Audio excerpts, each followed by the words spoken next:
Rajamahendravaram MP Margani Bharat Ram చొరవతో ఈ నెల 21వ తేదీ నుంచి 23వ తేదీ వరకు జరిగే దివ్యాంగుల ఉపకరణాల మంజూరు గుర్తింపు శిబిరాన్ని సద్వినియోగం చేసుకోవాలని దివ్యాంగ సంఘటన విభాగం జాతీయ నాయకుడు ముత్యాల పోసికుమార్ కోరారు. ది రాజమండ్రి ప్రెస్ క్లబ్లో బుధవారం జరిగిన విలేకరుల సమావేశంలో పోసికుమార్ మాట్లాడుతూ తూర్పుగోదావరి జిల్లా విభిన్న ప్రతిభావంతులు వయోవృద్ధుల సంక్షేమ శాఖ ఆధ్వర్యంలో ఆలింకో సంస్థ సహకారంతో ఉపకరణాల పంపిణీ కార్యక్రమం జరుగుతుందన్నారు.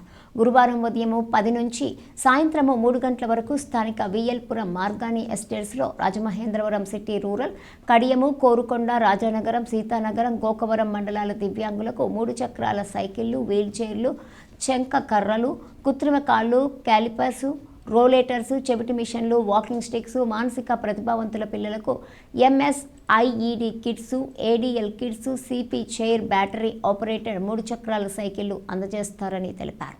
MP Margani Bharatram city coordinator doctor Guduri Srinivas చొరవతో జరుగుతున్న ఈ కార్యక్రమాన్ని సద్వినియోగం చేసుకోవాలని కోరారు. సమావేశంలో దివ్యాంగుల నాయకులు సబ్బెల్ల విజయదుర్గారెడ్డి, ఎన్ లక్ష్మణరావు, రజనీ కుమార్, పుష్కర్ సత్యనారాయణ, సురేష్ తదితరులు పాల్గొన్నారు.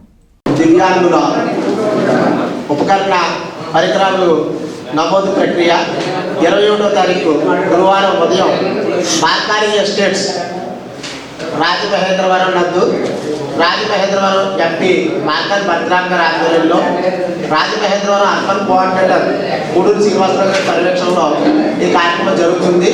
ఈ కార్యక్రమానికి దివ్యాంగులందరూ ఇచ్చేసి తమకు అనుకూలమైనటువంటి పరికరాలు, బ్యాటరీ మోటార్ సైకిల్, ట్రైసైకిల్, దివ్యాంగులకి బ్లైండ్స్కి ఉపయోగపడే స్టిక్స్, ఎంఆర్ పిల్లలకు ఉపయోగపడి ఎంఆర్ కిట్లు, అలాగే వివిధ చెవిటి మిషన్లు అన్నీ కూడా లబ్ధి పొందగలరని దివ్యాంగులందరినీ కోరుకుంటున్నాం.